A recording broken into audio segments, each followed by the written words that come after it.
Hi, I'm Liz Larson with The Art of Frosting, back with some cake decorating basics. I'm here today with my daughter Leah to collaborate on this gorgeous frozen cake. There's a lot to do, so let's get started. Let it go, let it go. This cake requires some prep work. So I am going to make some snowflakes with a bag filled with white candy melt with a little stripe of blue and just the tip cut out, about a number 4 writing tip. A snowflake is just a geometric design that's 5 or 6 points, and you can make them however you want. Be creative. Just make sure that they're thick enough so that when you take them off, they won't break as easily. And you can take my designs, you can make up your own, or if you need some help thinking of some other designs, you could just Google it. Google snowflake images.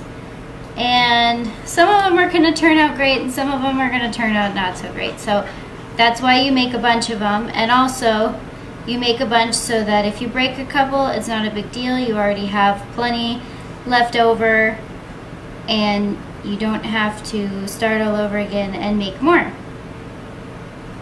You're going to want to make some swirls, in different sizes, and you're also going to make some snowflakes in different sizes. So you want to do small and large. So for the top of our turrets, the points on our castle, we're using 2 different sizes of ice cream cone. This is just a sugar cone here. You can see it's a smaller version, and this is a waffle cone, larger version.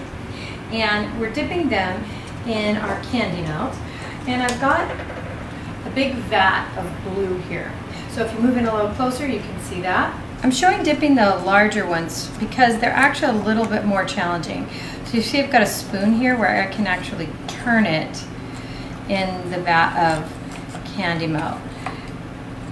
The small ones are pretty easy because they're pretty small.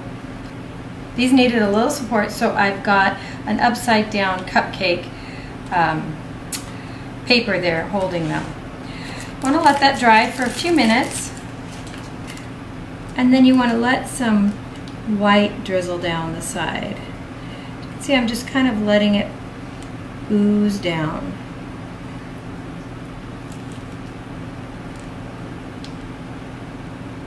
For this project, we're going to need 4 of the smaller ones and 5 of the larger. I wanted this cake to be easy and fun. So the turrets are kind of the hardest part to do. I mess around with doing them, baking them in a beer can or a Coke can, or making Rice Krispie treat turrets, which you can do all of those, maybe even marshmallows. But we came across this idea. So these are Hostess donuts. They're little tiny chocolate covered donuts. I chose these because they're the most stable. They're already covered in chocolate. The other is ding dongs. These are Hostess ding dongs. And they're also a little cake covered in chocolate. But they're the perfect size round that we want for our towers. Also, I'm using Mega Muffin. The Mega Muffin is for the very top of the cake. And this is actually a 3-inch muffin. Or you could bake a 3-inch cake, would work too. But this is perfect. I don't have to bake it. It's also delicious. So you can see here that I have some towers. This is a tower of this one, the ding dongs, and they have just a little icing in between, just a touch of icing in between, and a bamboo skewer to hold them in. It also helps me move them around. This is my little tower of donuts, also with the skewer and a little bit of icing, and you can see I've started to kind of ice the side of one of them. So the stick is actually really helpful because I can quickly get my crumb ice on just by rotating it. It's actually kind of fun. So once I've got just a crumb ice of icing on, I'm going to come in with my quick icer and get a layer of icing around. Now this quick icer I think is going to be essential to icing this because otherwise I think it'd be really hard to get completely round. And next, just come in with my bench knife. Got a new one here from Wilton. It's a small one. And just turn your turntable and you can smooth your icing right on there. Next, this is the very top tier of our cake, and it's actually a combination of our Mega Muffin and our Ding Dong. And what I've done here is split the two Mega Muffins, split them half, filled them, and stacked them. And then I have stacked a Ding Dong right on top with my skewer. Again, you want to leave that in as a place to hold our turret on top. But that is the base, and then we just ice that right up.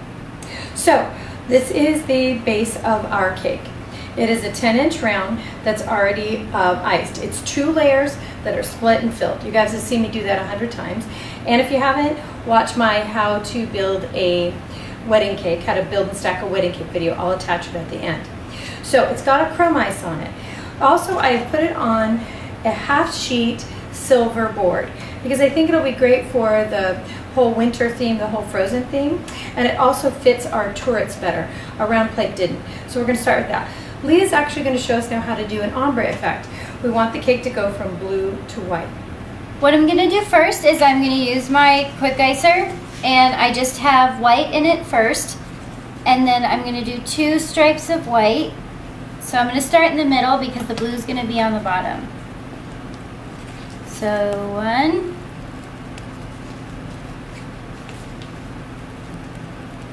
2. I added blue icing to my quick icer now. I cleaned out the white, and so now it's just blue icing. And I'm going to put the blue icing on the bottom layer that I left uniced. Now I'm going to take my bench knife, and I'm just going to smooth out the icing and let the blue and white blend in together. And you just kind of keep going until you get it how you want it. Make sure you put a thick layer if you want it to be super blended. But mine's just going to have a little blue on the bottom. So now I'm just going to finish off the top and make sure that it's square. So next, I need to stack my 2 layers together. Now this is still considered a stacked cake. So I still have 6 dowels under there to support the weight of my double Mega Muffins.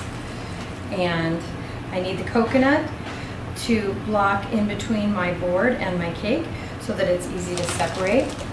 Now, the doweling is all in how to build a wedding cake or how to stack a wedding cake video.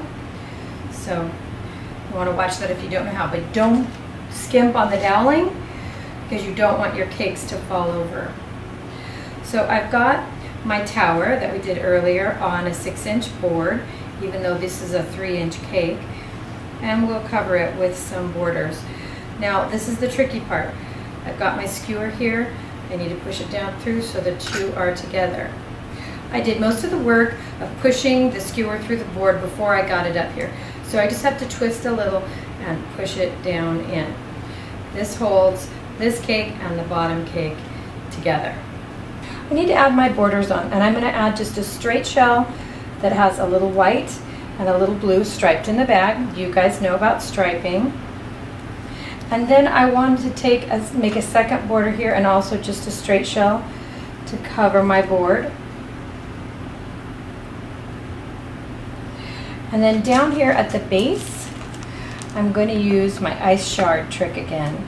So straight shell and a straight shell. So I'm bringing it in at the last minute to set the last 2 of our towers so you can see how they look.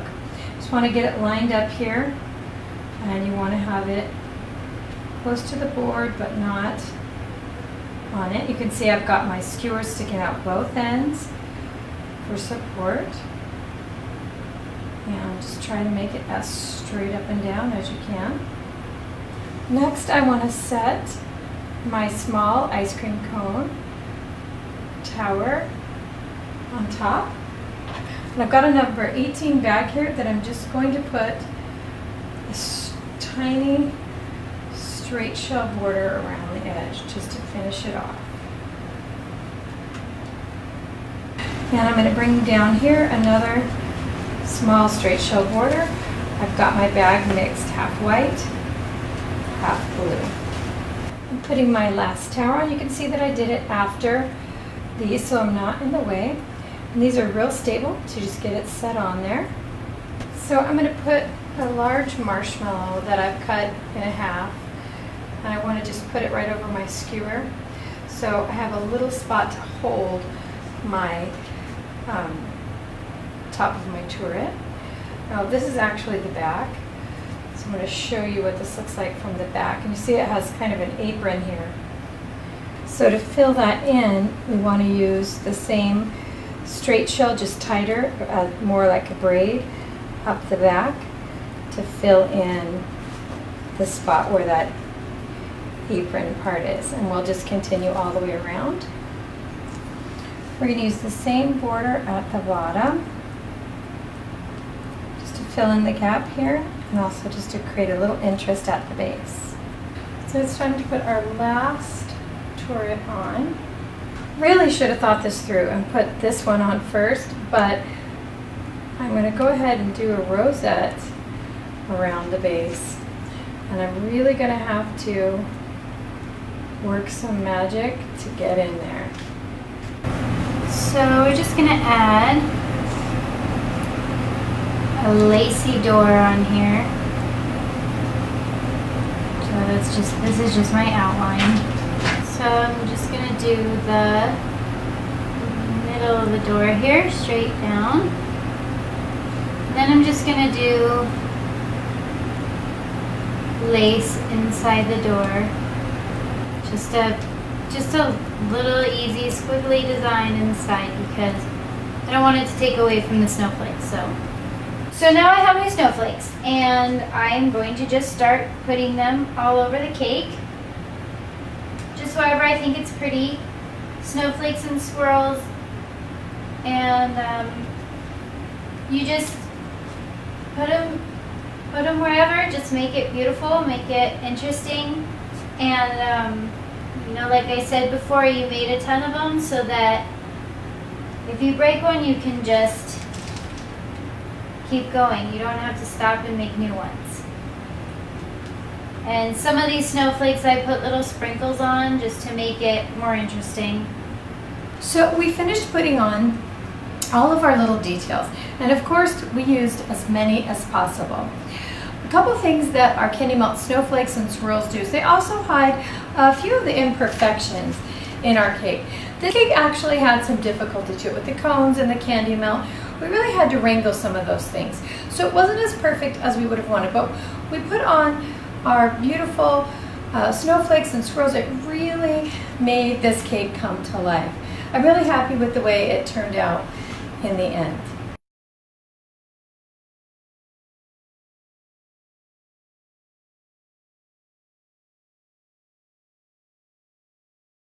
Let it go, can't hold me back anymore. Okay, that's enough.